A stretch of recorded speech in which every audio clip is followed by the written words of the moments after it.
چی بهتر از این میتونیم داشته باشیم؟ گفتگوی ایلان ماسک و تاکر کارلسون تقریبا 1 ماه مونده به انتخابات 2024 در مورد مسائل مختلف آمریکا.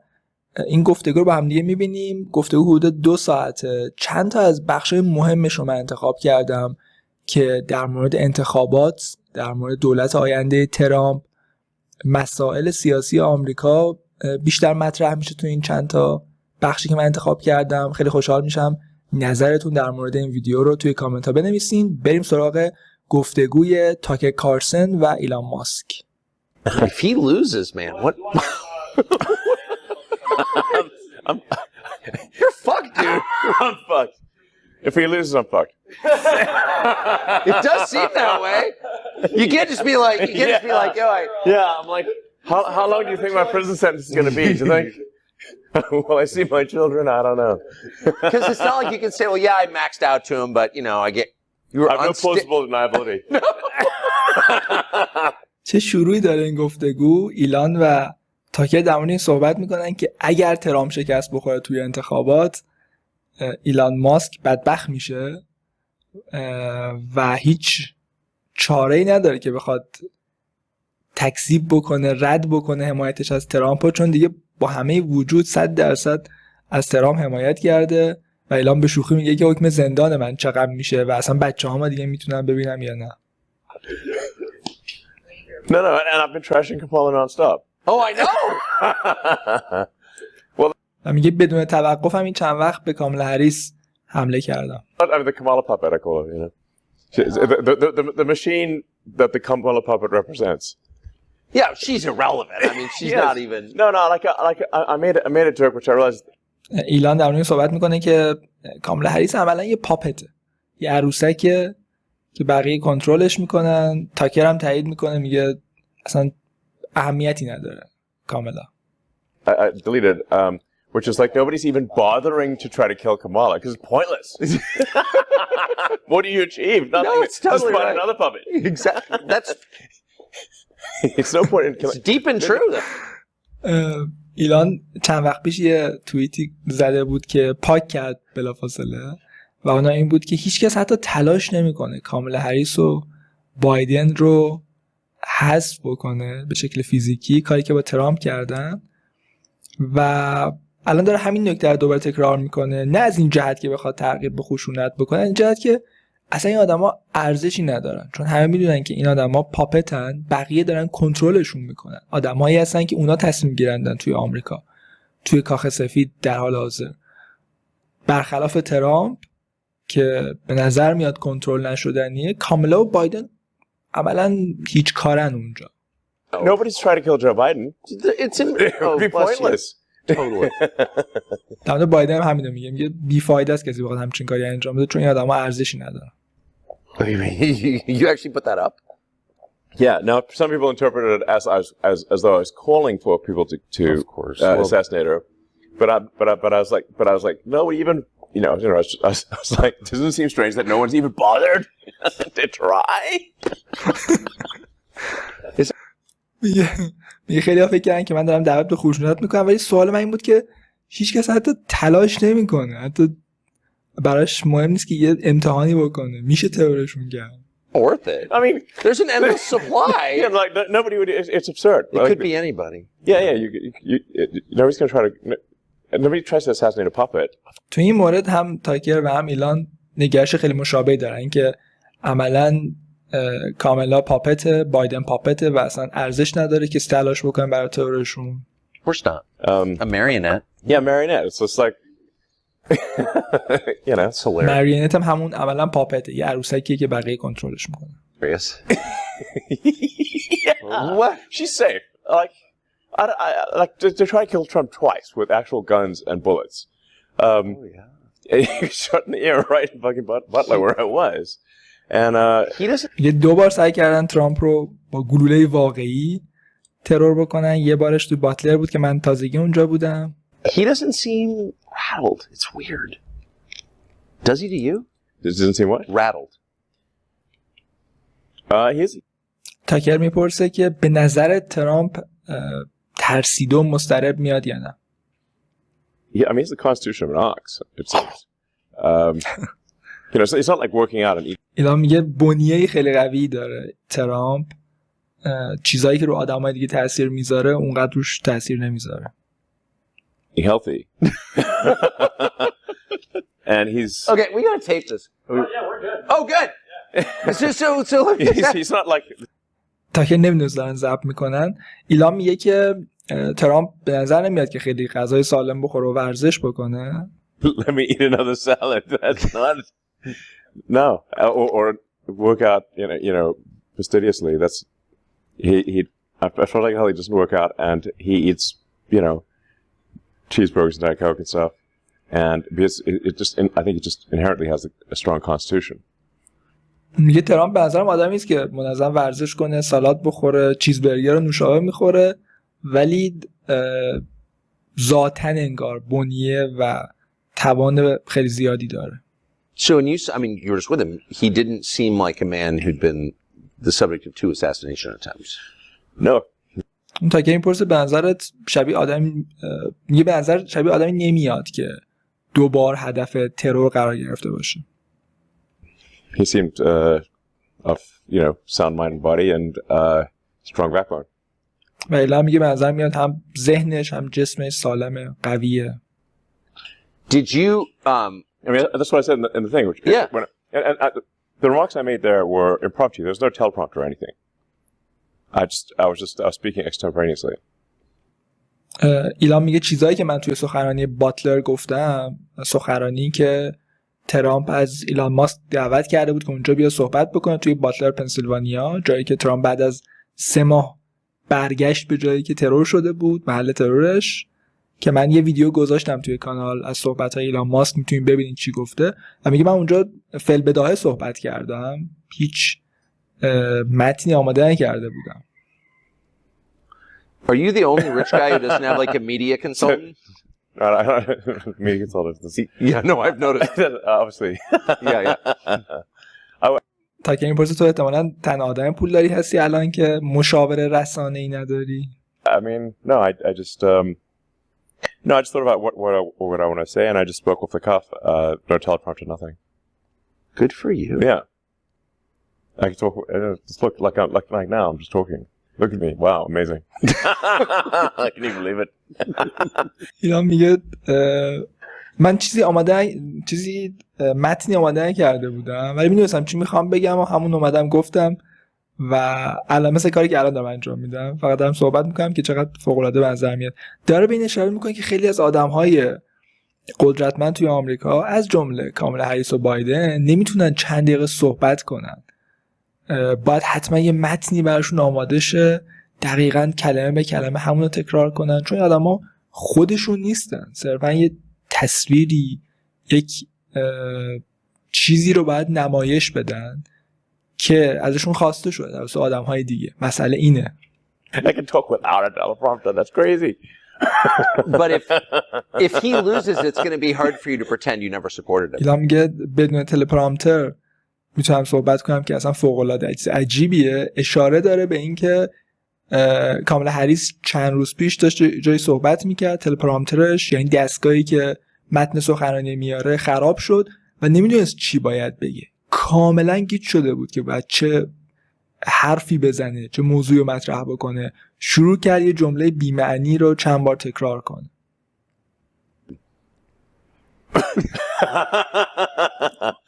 All in. تاکر میگه برات خیلی باید سخت باشه الان بخوای تظاهر کنی که از ترامپ حمایت نکردی، و ایلان هم میگه all in، هر چی دارم گذاشتم وسط. In the deep end. Yeah, no, you are definitely in the deep end. You cannot touch bottom. No, I'm like rolling around. I'm like a pig in mud. I'm like, it's all in, baby. Is it fun? Yeah, it's pretty fun. How hard? تاکر میگه فانه این که all in هستی، هر چی داری گذاشتی وسط، و ایلان میگه آره. I mean, there may be some, in the hopefully unlikely event that he loses, there may be some vengeance on me. Were you kidding? I mean, میگه اگه شکست بخوره، اگه ترامپ شکست بخوره احتمالاً سعی میکنه از من انتقام بگیرن. تاکر میگه شوخی میکنی؟ it's possible. It's possible. You've got to be one of the biggest government contractors. We do essential work for the government. Yes. Yeah, but it's not like, you know, we do. تاکر میگه شما یکی از بزرگترین پیمانکارای حکومت فدرال بودین و ایلان میگه ما کارهای ضروری انجام میدیم، کارهایی که ضروریه ما انجام میدیم. Useful essential work. Right.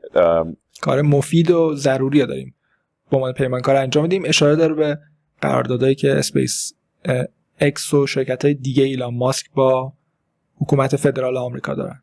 That we compete for and win contracts on because our product is much better and costs less. میگه ما رقابت میکنیم چون محصولات بهتر و ارزان‌تری داریم، توی مناقصه هایی که برگزار میشه برنده میشیم. That's why we get government contracts. No, I know. and I mean, به همین دلیل ما داریم قراردادهای حکومت رو میگیریم و پروژه ها رو انجام میدیم. Take for example the NASA contract to transport astronauts to and from the space station. برای مثال میره سراغ قراردادی که با ناسا دارن برای اینکه فضانوردای آمریکایی رو بفرسته به ایستگاه فضایی. NASA awarded 2 contracts at the start. One to Boeing and one to SpaceX. Boeing was awarded twice as much as SpaceX. SpaceX has done all the astronaut transport from the space station. چه جالب، میگه ناسا 2 تا قرارداد ایجاد کرد در ابتدا. یه قرارداد با بوئینگ بست، یه قرارداد با اسپیس اکس و به بوئینگ 2 برابر هم پول داد نسبت به اسپیس اکس، در حالی که همه فضانوردایی که رفتن به ایستگاه فضایی رو اسپیس اکس بردش. And Boeing has only done one transport of 2 astronauts to the space station and we had to bring them back.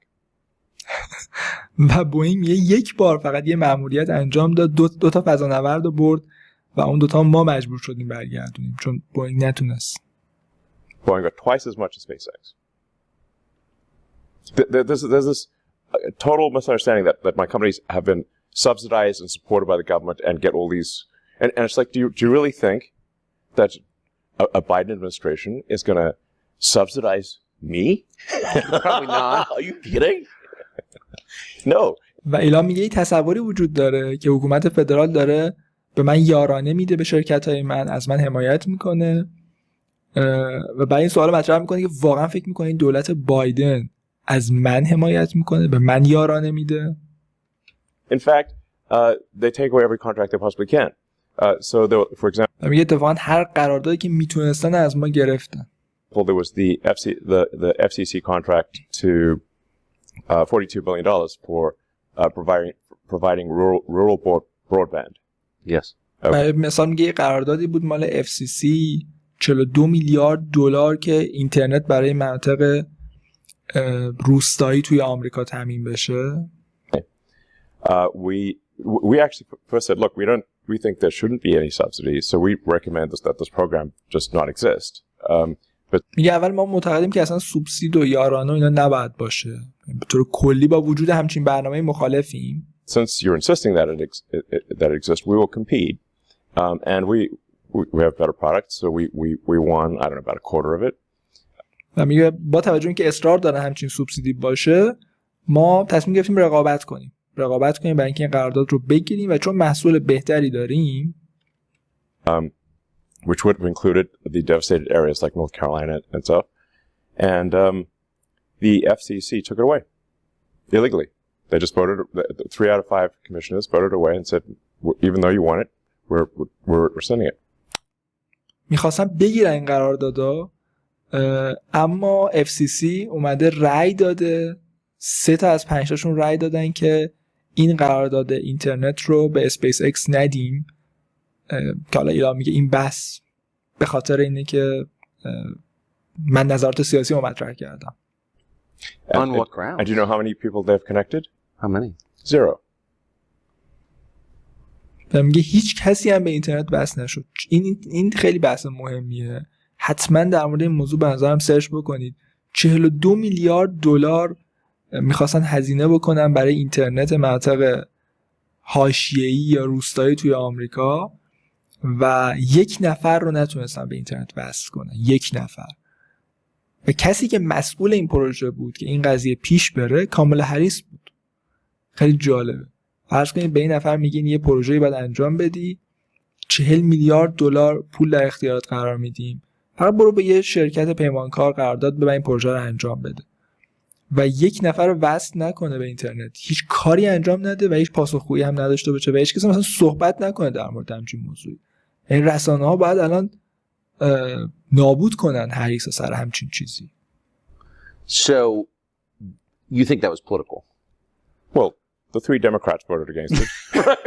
The 2 Republicans voted for it. So you tried to get تاکر میگه سیاسی بود به نظر این حکمی که FCC داد. ایلان میگه 3 تا دموکرات علیه من رأی دادن و 2 تا جمهوری خواه به نفع من. So, but back to the original question, you know, about the potential consequences if, you know, having gone all in, this doesn't work. Yeah. I mean, you had to have thought about this long and hard before you did it. What was your thinking? تاکر برمیگره به سوال اول گفتگو که با توجه به تبعاتی که میتونه داشته باشه برات، اینکه از ترامپ حمایت کردی، اگر ترامپ شکست بخوره احتمالاً تبعات بدی برات وجود داره، فکرت چی بود؟ استدلالت چی بود؟ برای چی همچین تصمیم گرفتی؟ I mean, yeah, so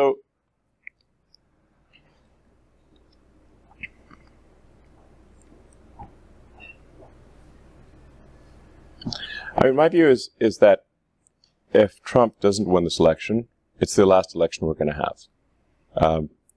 ایلان میگه اگه ترامپ توی انتخابات برنده نشه این آخرین انتخاباتیه که ما توی آمریکا داریم. That the Democrats, the Dem machine, has been importing so many people, bringing in so many illegals, flying in with this like CBP border app thing that nobody even knew about, like secret program. That's illegal, basically. It's illegal, but there's no action by DOJ to actually to stop it from happening. میگه دموکرات‌ها اینقدر مهاجر غیرقانونی وارد کردن از طریق راه‌های مختلف، حتی از طریق پرواز با این اپی که دارن، یه اپ به شدت بدنامی دارن CBP1 اگه درست گفته باشم اسمش رو CBP فکر می‌کنم، که فردی که مثلا تو هایتی تو ونزوئلا با یه اپ با یه گوشی موبایل میتونه درخواست بده توی کشور خودش سوار هواپیما میشه و میاد تو آمریکا بدون اینکه اصلا بخواد از مرز حتی زمینی رد بشه، بدون اینکه هیچ زحمتی بکشه، بلافاصله انتقالش میدن با آمریکا، خونه براش تهیه میکنن، همه چی تهیه میکنن و عملا دارن رای دهنده وارد میکنن که حالا فکر کنم ایلان در مورد صحبت میکنه. و میگه دپارتمان آف جاستیس وزارت دادگستری آمریکا هم هیچ تلاش نمیکنه که اینو متوقف بکنه، با اینکه این غیر قانونی همچین چیزی که یه مدت هم مخفی بود این برنامه. Transporting large numbers of illegals to swing states. If you look at the numbers, these are the numbers from the government website. So, like from the Democrat-administered government websites. Like, where do you get this data? From the government website? That is. میگه وبسایت حکومتی که دست دموکرات هاست داره این اعداد ما میده که چه تعداد مهاجر غیرقانونی وارد کردن و توی سوینگ استیت ها یا ایالت های چرخشی قرار دادن که سرنوشت انتخابات رو تعیین میکنه. Run by Democrats. And there are triple-digit increases in illegals to all the swing states. And in some cases, it's like 700% over the last 3 years. سه رقمی عدد مهاجرای غیرقانونی تو ایالت‌های چرخشی زیاد شد. 3 رقمی 700%. بعضی ایالت‌ها 700% توی این 3 سال مهاجر غیرقانونی آوردن تو ایالت‌های چرخشی. تصور کنید یه جایی مثل آریزونا که 20,000 رئیس جمهور رو تعیین میکنه، جورجیا 10,000 20,000، ویسکانسین 10,000 20,000، یه همچین عددهای رئیس جمهور رو داره تعیین میکنه و یه دفعه شما 700% مهاجر غیرقانونی بیاری تو یک ایالت قرار بدی. Now these swing state margins are, you know, sometimes 10-20,000 votes. So what happens if you put, you know, hundreds of thousands of people into each swing state? ایران دقیقا همین میگه یه ایالتی که 10-20 هزار تا اختلاف وجود داره یه دفعه 100,000 چند 100,000 مهاجر تو اون ایالت میذاری. And for the when somebody is granted asylum, they are fast tracked. They get a green card, and then 5 years after the green card, they can get citizenship and they can fully legally vote. اگه نفر پناهندگی بگیره تو آمریکا 5 سال گرین کارت داره و بعدش شهروند آمریکا میشه. اگه من درست متوجه شده باشم گرین کارت میگیره 5 years after 5 سال بعد از گرین کارتش یه کارت سبزش تبدیل میشه به شهروند آمریکا. Card. They can get citizenship and they can fully legally vote. And when they do so, they vote overwhelmingly Democrat. و اکثر این مهاجرا هم به دموکرات‌ها رأی میدن. And sometimes I get this rebuttal of like, well, a lot of them, their social values don't align with sort of the far left sort of woke ideology. Yeah. I said that's true, but that's not their top priority. Their top priority is getting their friends and family also to the United States. بعضی هم میگن که این مهاجرا اون ارزش‌های اجتماعیشون، ارزش‌های مذهبیشون با چپ افراطی آمریکا خیلی هماهنگ نیست، برای همین به دموکرات‌ها رأی نمیدن. ایلان میگه این درسته، ولی اولویت اصلی این آدم‌ها اینه که خانواده‌شون و دوستاشون رو بیارن تو آمریکا. And the Dems also issue all these programs, these sort of handouts essentially that make them beholden to the Democratic Party. میگه کلی برنامه وجود داره برای کمک‌های مالی که دموکرات‌ها دارن این برنامه رو مطرح میکنن. So they vote Dem. That's what happens. So my prediction is if there's another 4 years of a Dem administration, they will legalize so many illegals that are there that the next election there won't be any swing states.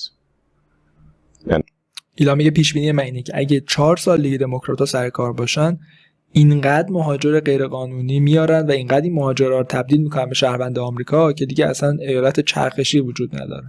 And will be a single party country, just like California is a single party state. It's a supermajority Dem state in California. تبدیل میشیم به یک کشور یک حزبی، تک حزبی مثل کالیفرنیا که الان اکثریت کامل دست دموکراتاست. فرماندار دموکرات، سنا و هاوس بیش از 2/3 دموکراتن، یعنی هر چیزی بخوام میتونن توی کالیفرنیا دموکرات‌ها تصویب بکنن. تک حزبی شده. Because of immigration. Yes. California was fairly reliably Republican. Bill Clinton lost California in 92 and won West Virginia. Yes. So there was a 1986 amnesty. Yes.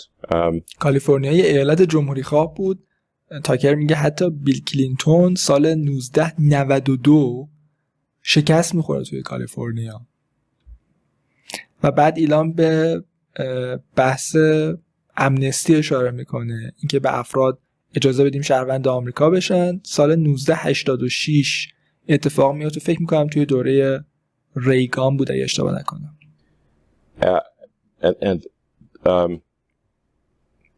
Thereafter, California trended very strongly Dem, and is at this point, I think 65-70% Dem, something like that. It's supermajority Dem. The California legislature is more than 2/3 Democrat. بعد از همون امنستی که 1986 اعلام میکنن و میگن همه آدم‌هایی که غیرقانونی اومدن از الان شهروند آمریکان، 1986 به بعد به مرور کالیفرنیا آبی و آبی تر میشه تا جایی که امروز دیگه 60% 70% دموکراتن توی این ایالت. که حالا ایلان داره میگه اینا احتمالاً همون مهاجرای غیرقانونی هستن که وقتی شما بهشون فرصت میدین که شهروند باشن، خب به همون کسی رأی میدن که اونها رو آورده و برنامه‌های مختلف مالی، کمک‌های مالی بهشون پیشنهاد میده. Has it improved the state? No. It's not. سوال خوبی پرسید تاکر. میگه این که 2/3 بیش از 2/3 سنا و هاوس ایالت دست دموکراتاست باعث شده ایالت بهتر بشه. تاکر میگه نه. ایلان میگه نه. California just passed, which is shocking. It's hard to believe this is even real. But California just passed a law making it illegal to require voter ID in any election at all in California. You know that? No. Yeah, Newsom signed it into law last week. It's illegal to require an ID. In any election, even a town council. و میگه کالیفرنیا هفته قبل یه قانونی تصویب کرده که این که شما از شهروند بخواین کارت شناسایی نشون بده غیر قانونیه. که ایلان ماسک میگه اصلا باور نکردنی همچین چیزی تو هر انتخاباتی، حتی در حد شورای شهر هم نمیتونید به افراد بگین کارت شناسایی نشون بده. غیر قانونی شده همچین چیزی. And a friend of mine who lives in Palo Alto was like, is this actually real? And he went to like vote in like some city council election. He tried to show them his ID, and they said, we're not even allowed to look at your ID. یکی از دوستای من که توی پالو آلتو زندگی میکنه تو کالیفرنیا، باورش نمیشد که این واقعیه. رفته بود رأی بده برای شورای شهر، کارت شناساییشو نشون میده و افرادی که مسئول بودن تو اون شعبه اخذ رأی بهش میگن که ما حتی حق نداریم نگاه کنیم به کارت شناسایی تو.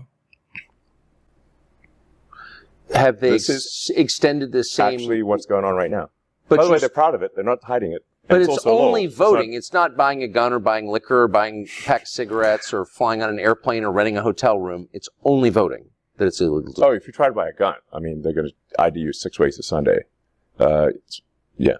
و تاکر میگه که فقط در مورد انتخاباتی که کارت شناسایی نمیخوان. اگه شما بخوای مشروب بخری، اگه بخوای سوار هواپیما بشی، بخوای یه اتاق توی هتل اجاره بکنی، بخوای اسلحه بخری، هر کاری بخوای بکنی کارت شناسایی باید داشته باشی. ایلان هم دقیقاً همین میگه. میگه اگه تو اسلحه بخوای بخری تو کالیفرنیا که به 6 روش کارت شناسایی ازت در میارن تا یک شنبه. California's trying to make it basically illegal to own a gun. میگه کالیفرنیا عملاً غیر قانونی شده داشتن اسلحه. And the same people that demanded vaccine IDs for if you want to travel or do anything are the same ones who say no voter ID is required. Is there any reason? میگه همون آدم‌هایی که معتقد بودن برای واکسن شما باید آیدی داشته باشی توی دوره کووید، کارت شناسایی داشته باشی که چند تا واکسن زدی، همون آدم‌ها الان معتقدن که برای رأی دادن آیدی نیاز نیست. It's hypocritical. To pass a law like that except to abet voter fraud. تا که میپرسه چه دلیلی میتونه وجود داشته باشه فرضاً که شما بخواید همچین قانونی تصویب بکنید به غیر از اینکه بخواید تقلب توی انتخابات رو بیشتر کنید. It's so that fraud cannot be proven. So و ایلان میگه دقیقاً برای همینه، برای اینکه شما هیچ وقت نتونید تقلب تو انتخابات رو اثبات کنید. enables large scale fraud and no way to prove it, because how would you prove it? It's literally impossible. No ID. You're not even allowed to show your ID. ایلان داره دوباره رو این تاکید میکنه که هدف تقلب گسترده است و اینکه هیچ راهی برای اثباتش نیست. وقتی کارت شناسایی نشون نمیده فرد، شما چطور میخواین اثبات کنین که تقلب شده توی انتخابات یا نه؟ It's insane. Well, it is insane. Insane. So, yeah. باور نکردنیه واقعا همچین چیزی. The purpose of no voter ID is obviously to conduct fraud in elections. Obviously. There can be no other explanation. I mean, they come up with some nice-sounding thing. People don't have IDs. Could you live in this country without an ID? Yeah, I mean, they're common rebuttal. تاکر میگه بدون آیدی اصلا میشه تو این کشور زندگی کرد. ایلان داشت در مورد این صحبت میکرد که دموکرات‌ها معمولا یه سری استدلال دارن که چرا ما مخالف آیدیم، کارت شناسایی. It's like it's racist to require ID. مثلا میگن نژاد پرستانه است که شما کارت شناسایی بخواید. Which is insane. I think it's actually racist and patronizing to say that people can't figure out how to get ID. Obviously. But how could you... و ایلان میگه دقیقاً این نژاد پرستانه است که شما بگی یه سری آدم‌ها نمیتونن کارت شناسایی بگیرن. داری اونها رو کوچیک می‌کنی. live here without an ID. I don't think it's even possible. Yeah. You can't do anything. Yeah. You need ID for everything. Like the list of the things you need ID for is basically everything. Except voting. So you see the rest of the country. It's total bullshit, obviously. Obviously. Yes. چرنده، واقعا چرنده که برای همه چیز شما کارت شناسایی میخوای جز رأی دادن. But that doesn't in any way minimize the aggression or self-righteousness they bring to this conversation. Yes. You're a racist if you want that. Right. Whereas, in fact, obviously, someone is racist if they say that people of a particular race cannot get ID. That's patronizing and racist. That's absurd. Yes. Yeah. You know, it's like when the governor of New York said people in the, you know, ghetto don't know how to use computers or something like that. I mean, like, yeah, super out of touch. Yeah. For sure. آره ایلان داره به اشاره میکنه که دوباره این تکرار میکنه که این که این نفر بگه یه فرد سیاه‌پوست یا هر نژادی نمیتونه آیدی یا کارت شناسایی بگیره، خود این نژاد پرستانه است. و بعد به این قضیه اشاره میکنه که فرماندار نیویورک گفته بود آدمایی که توی گتو هستن یا محله‌هایی که سیاه‌پوستا اونجا اکثریتن کامپیوتر نمیدونن چیه، کامپیوتر نداشتن، که ایلان میگه نشون میده که این آدما چقدر از واقعیت دورن، نمیدونن چه خبر اصلا. و خود این حرف اصلا نژاد پرستانه است که شما فرض کنید چون یک نفر نژاد خاصی داره نمیدونه کامپیوتر چیه، نمیدونه کارت شناسایی چیه. Yeah. So It's like, hello. so there's a really clear Maybe template. she doesn't know how to use computers, but they do. Obviously. I don't think Hochul could use a computer. Yeah, I don't think she She's knows. not qualified in a میگن فرماندار نیویورک احتمالاً نمیدونه کامپیوتر چطوری کار میکنه، ولی اون آدمایی که تو هستن میدونن. actually. Yeah, no, probably not. But not everyone in New York is as dumb as Kathy Hochul. I think that's true. Yeah. So you see the other 49 states becoming California if the machine wins. Well, you don't need all 49 to... تاکر میگه تو فکر میکنی همه 49 ایالت دیگه دارن شبیه کالیفرنیا میشن اگر ماشین یا این سیستمی که دموکرات‌ها دارن برنده بشه؟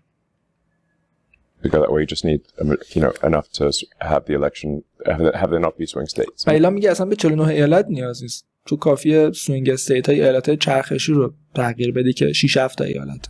There are only 6 swing states. Yep. So there are only 6 states out of 50 right now that are in contention.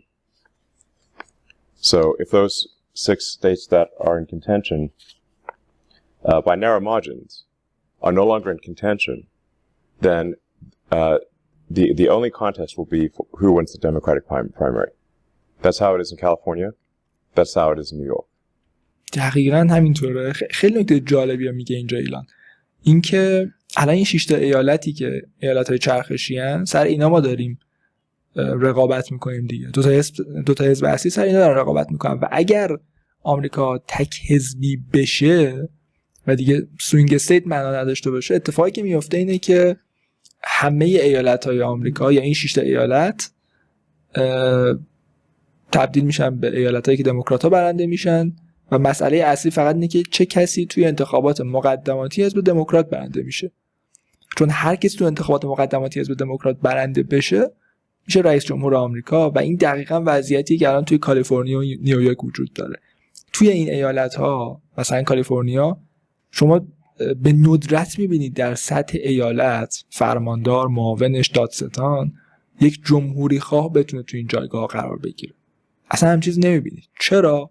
چون دموکرات‌ها قدرت غالب هستن اونجا و اتفاقی که برای ایالت‌های دیگه هم تو آمریکا میفته. من اینجا این نکته اضافه کنم، خیلی به این فکر میکنم که چرا یه آدمی مثل کامالا هریس با این حد از پایین بودن قابلیت‌هاش، با این حد از عدم تواناییش توی کارهای خیلی ساده‌ای مثل یک مصاحبه انجام دادن میتونه تا این حد توی ساختار قدرت در آمریکا بالا بیاد، جایگاه مهمی پیدا کنه. و جوابش به نظرم برمیگرده به این که وقتی توی یک ایالتی مثل کالیفرنیا با وجود اینکه سیاستمدارای خوبی وجود دارن، کامالا هریس از دادستان سان فرانسیسکو میشه دادستان ایالت، از دادستان ایالت میشه سناتور ایالت، وقتی اینطوری میاد بالا صرفاً به خاطر اینکه دموکراته، صرفاً به خاطر اینکه دموکرات‌ها دوستش دارن ولی قابلیتی نداره، خب در سطح ملی هم اتفاق تکرار میشه. در سطح ملی هم دوباره دموکرات‌ها صرفاً این آدم رو چون زنه، چون سیاه پوسته میارنش بالا، تو جایگاه مهمتر قرارش میدن و ساختار سیاسی تبدیل شده به جایی که آدم‌هایی که پاپت بهتری باشن زودتر پیشرفت میکنن. اگه تو پاپت خوبی باشی میشی وی پی، اگه پاپت خوبی نباشی اصلا رأی نمیاری، اصلا کسی به دونیت نمیکنه، کمک مالی نمیکنه. این یه مشکل خیلی بزرگی به نظرم توی آمریکا. There's no party versus party situation. The only contest is who wins the Democratic primary. And as we've seen with the appointment of Kamala, who no one voted for, even in the Democratic primary. Yes. میگه اتفاقی که برای کاملا هریس الان افتاده داریم میبینیم دیگه، که هیچ کس بهش رأی نداد که این آدم شده کاندیدای دموکرات‌ها برای انتخابات. اصلا انتخابات مقدماتی هم نداشتن دموکرات‌ها. Where's the democracy here? Well, it's easier though. I mean, it's just that the Dem Party elite just decides who is in charge. That's a tiny oligarchy basically. Comprised. ایلان میگه این عملا یه اولیگارشی کوچیکه. آدمای مهم حزب 3-4 نفر تصمیم گرفتن کاملا هریس نماینده حزب باشه. و این حزبی که اسمش حزب دموکراته و حامیانش معتقدن ما حامی دموکراسی هستیم، اینطوری داره کاندیدای خودش رو انتخاب میکنه. یک گروه کوچیک دارن تعیین میکنن چه کسی رئیس جمهور آینده آمریکا باشه. That's not democracy. The richest people in the country. That's kind of the interesting part to me, is that the richest people in the country are on board with this. I mean, that's what it is. It's a collection of billionaires. Well, right? most of them are, yeah. But you're not. Not me, and not everyone is. I think there's. تاکر میگه نکته جالبه که بیشتر آدمای ثروتمند آمریکا هم با این قضیه. من امروز یه خبری میدیدم که کاملا هریس $1 میلیارد تونسته پول جمع کنه برای کمپینش. $1 میلیارد. اصلا باور نکردنیه تو 2 ماه چطور هم چیزی ممکنه.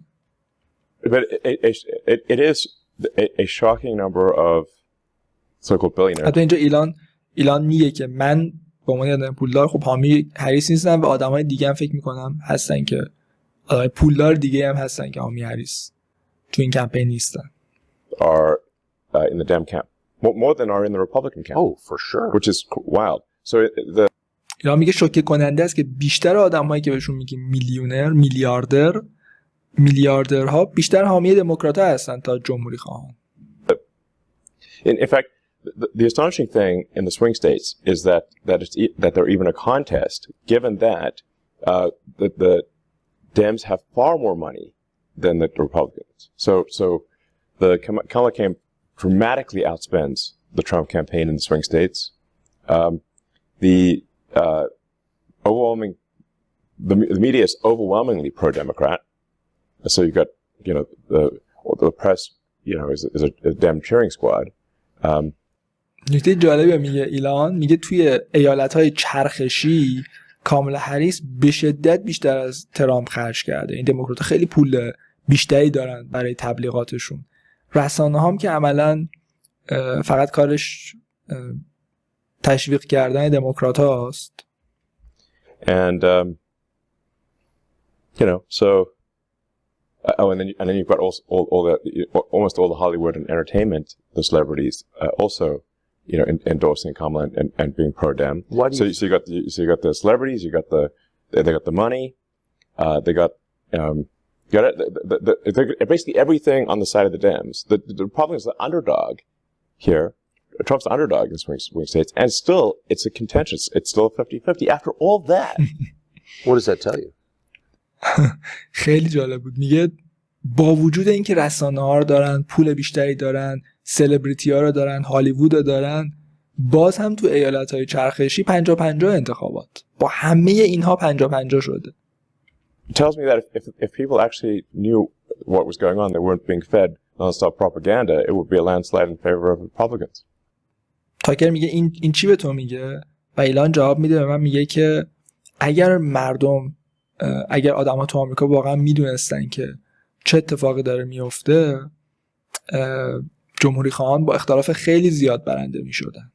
Last question, you really kind of pulled out a lot of stops to help Trump. You're on stage yesterday. If he gets elected, will you continue to help him? Yeah, absolutely. So تاکر میپرسه اگر ترامپ برنده بشه ازش حمایت میکنی؟ و ایلان جواب میده قطعاً. Well, we've talked about kind of a government efficiency commission, or the Department of Government Efficiency, which is funny. What percent? Sorry, I'm just laughing. ایلان میگه ما در مورد کمیسیون کارایی حکومت یا سازمان کارایی حکومت خیلی صحبت کردیم که قراره اونطور که ایلان ماسک و ترامپ در مورد صحبت میکنن قراره کمک کنه احتمالا حکومت فدرال کوچیک‌تر بشه، هزینه‌هاش کمتر بشه. I love it. You managed to make it sound a little sinister. Government efficiency. What percentage of Google employees did you can when you got there? You mean Twitter? Rather. I beg your pardon.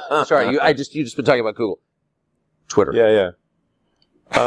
Well, تاکر میگه چند درصد از کارمندای توییتر اخراج کرد وقتی رسید اونجا. فقط اول گفت گوگل، چون فکر کنم قبلش سمت گوگل داشتن صحبت می‌کردن و بعد اصلاحش کرد توییتر. we're about 80%.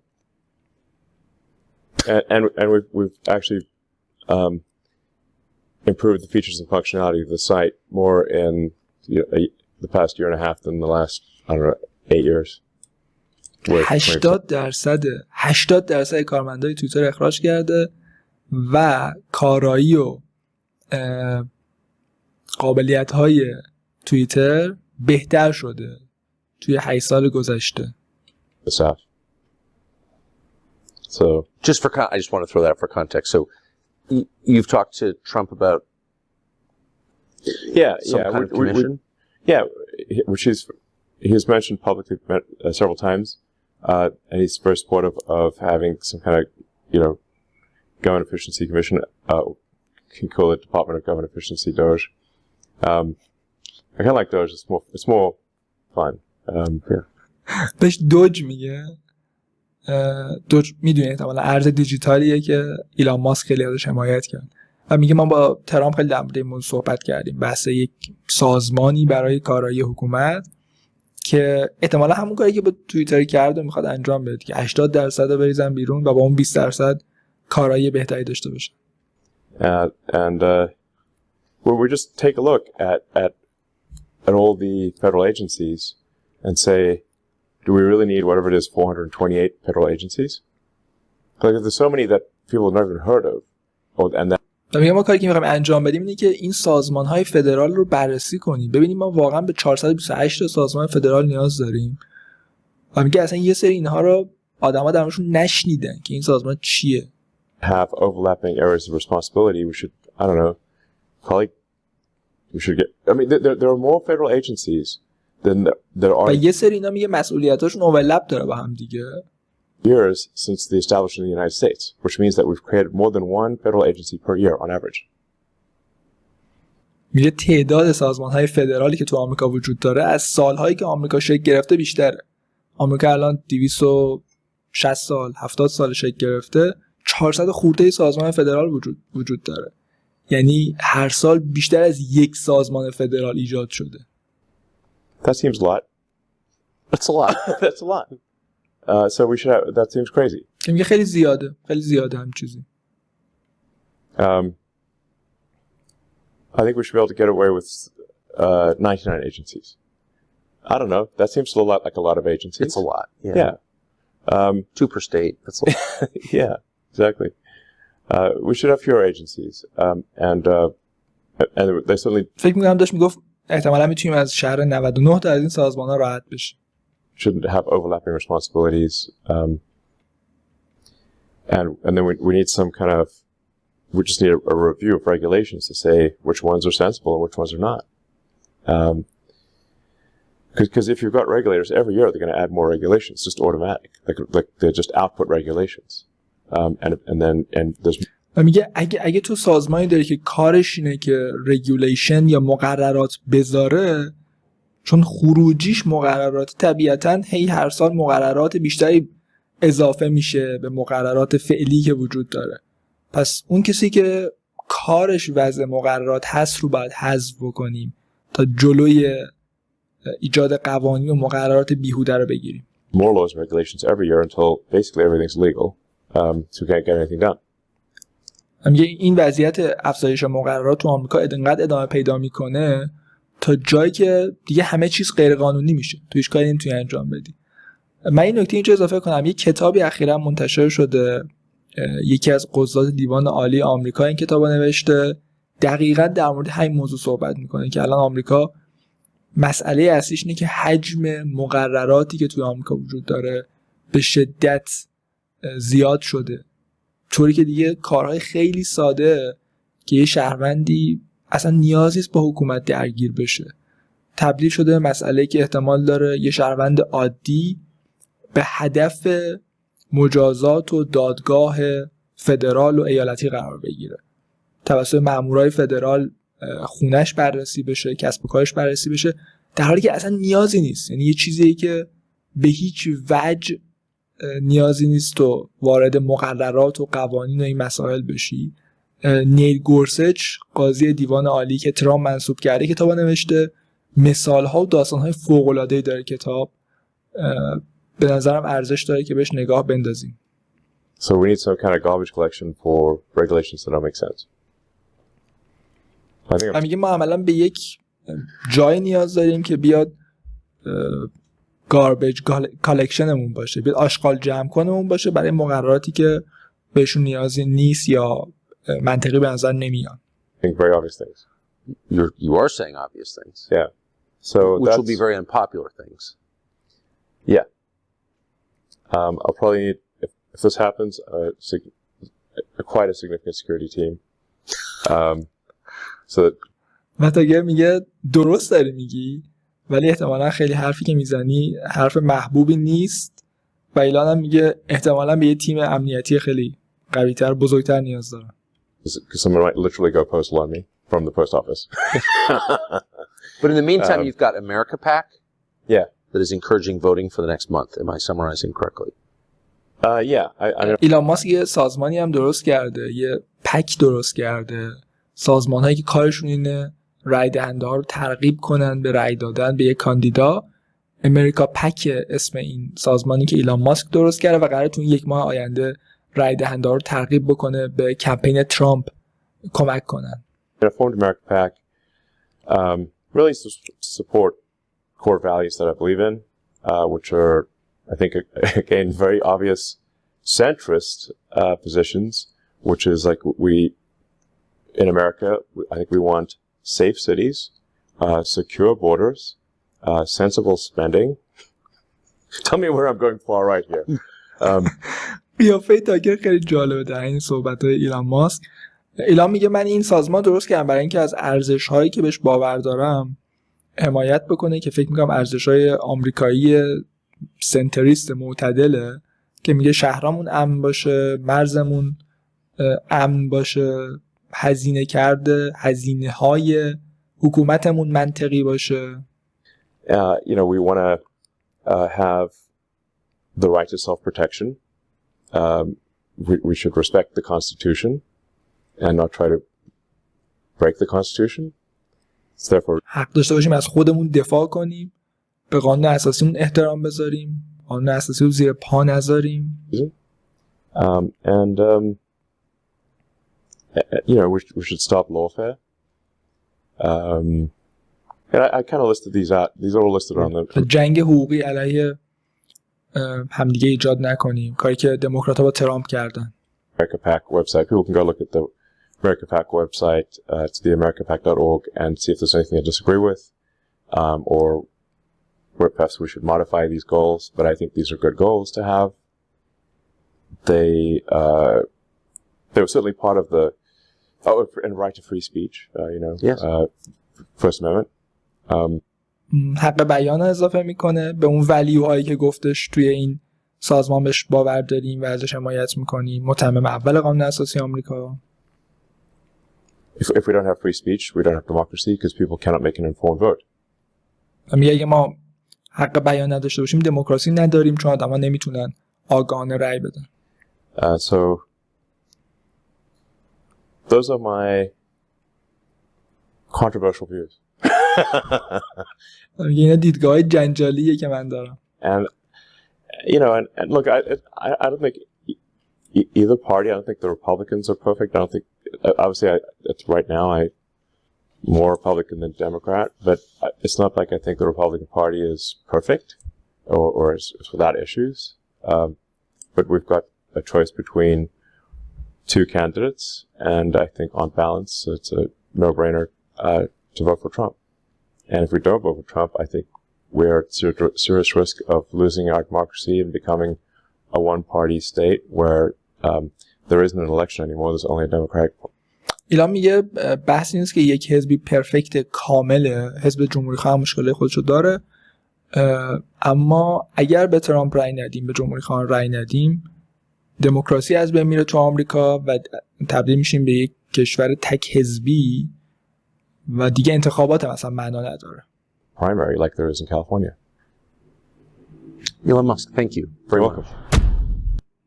و گفتگو پایان میرسه. ممنون از شما که همراه من بودین تو این ویدیو. ممنون میشم اگه از ویدیو لذت بردین و به نظرتون ارزشمند بود لایک کنید. برای آدم‌هایی که فکر می‌کنید علاقه‌مند هستن ویدیو رو بفرستید. حتما سابسکرایب کنید توی کانالمون تا ویدیوهای بعدی هم بتونین ببینین. تا ویدیوی بعدی، بدرود.